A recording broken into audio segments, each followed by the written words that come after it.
Bismillahirrahmanirrahim. Assalamualaikum warahmatullahi wabarakatuh. Alhamdulillahillazi rafa'a manasibun nubuwati wa risalati bil inzari wal bushra wa fataha mafatihul ghuyubi bil kitab allazi anzalahu ala niyati hudalin nasi wa syukra. Ahmaduhu an ja'alna min ummatihi wa khassana bi hidayatihi wa faddalana bihi dunya wa ukhra wa ashkuruhu ala kamali mutaba'ati fadilati syariah allati antasyarat bihi barran wa bahran.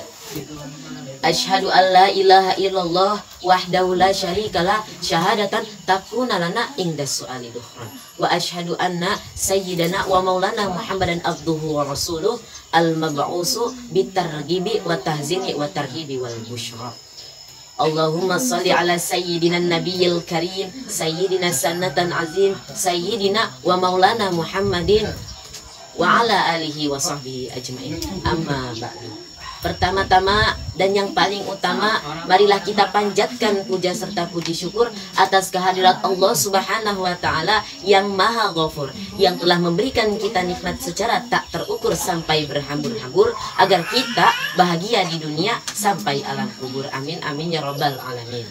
Kedua kalinya salawat bertangkaikan salam yang berlagakan iman dan takwa yang membuahkan Islam yang hakiki demi tercapainya ridho ilahi. Marilah kita sanjung agungkan kepada beliau yang mana ia adalah intan permata dalam lautan, benteng rohani dalam syurga, lubuk akar lautan budi. Ke bukit beliau daki, ke jurang beliau turuni, berhujankan anak panah demi menegakkan kalimat la ilaha illallah, yakni Nabi besar Muhammad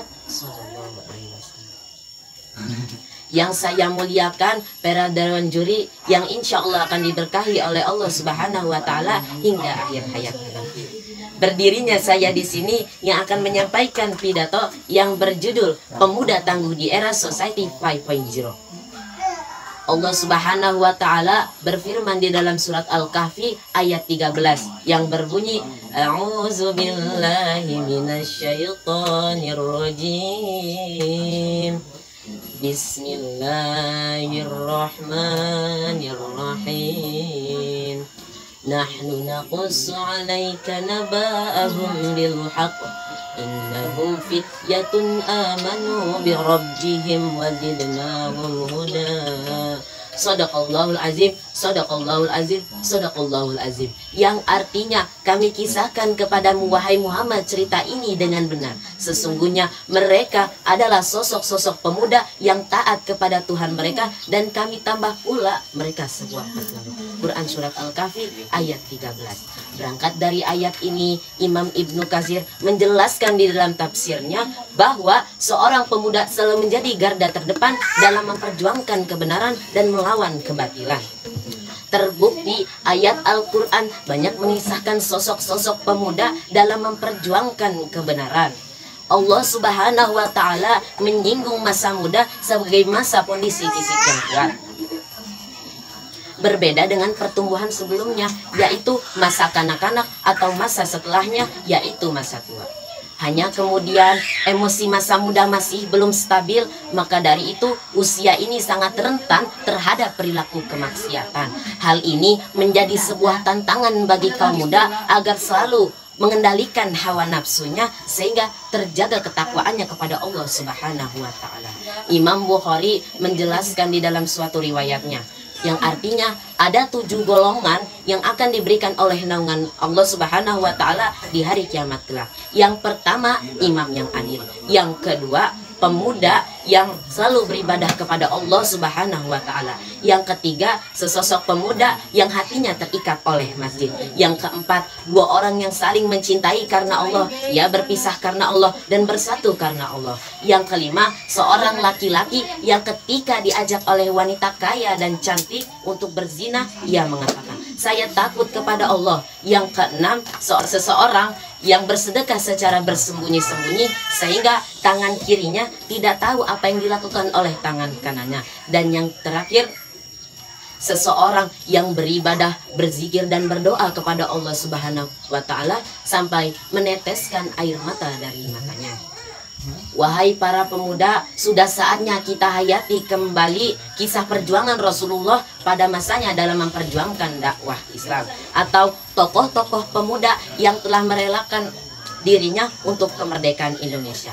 Tanpa pemuda kita bisa apa? Saat ini hadir dan munculnya generasi milenial diakibatkan karena perkembangan zaman kemodernan. Dengan adanya generasi milenial yang memiliki jiwa kepribadian yang kreatif, ide dan gagasan pokok yang cemerlang, terbiasa berpikir out of the box, percaya diri, pandai bersosialisasi, serta berani dalam menyampaikan suatu pendapat di depan publik melalui media sosial. Generasi milenial lebih percaya dengan user-generated content daripada informasi searah. Wajib memiliki media sosial sebagai tempat bersosialisasi. Kurang suka membaca konvensional, mengikuti perkembangan teknologi, cenderung tak loyal tetapi bekerja efektif. Generasi milenial juga mempunyai tantangan di dalam era baru di kehidupannya, yaitu era Society 5.0 sebagai revolusi industri 4.0. Society 5.0 dapat diartikan sebagai suatu konsep masyarakat yang berpusat pada manusia melalui media sosial. Melalui Society 5.0, kecerdasan buatan yang akan mentransportasikan jutaan data-data melalui internet pada segala bidang kehidupan manusia menjadi hal baru yang akan didedikasikan untuk meningkatkan kemampuan manusia membuka peluang-peluang kemanusiaan.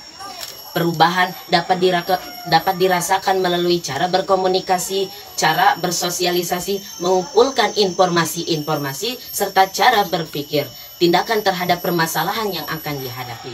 Di era yang serba instan ini, banyak persoalan seperti maraknya kedakwahan Islam.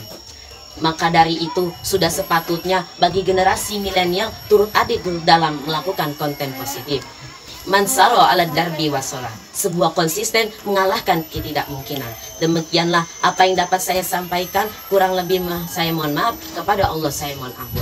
Jika ada kebenaran, itu semata-mata dari Allah Subhanahu wa Ta'ala, dan jika ada kesalahan, itu semata-mata dari saya sebagai seorang manusia. Ihdinas siratal mustaqim. Wassalamualaikum warahmatullahi wabarakatuh.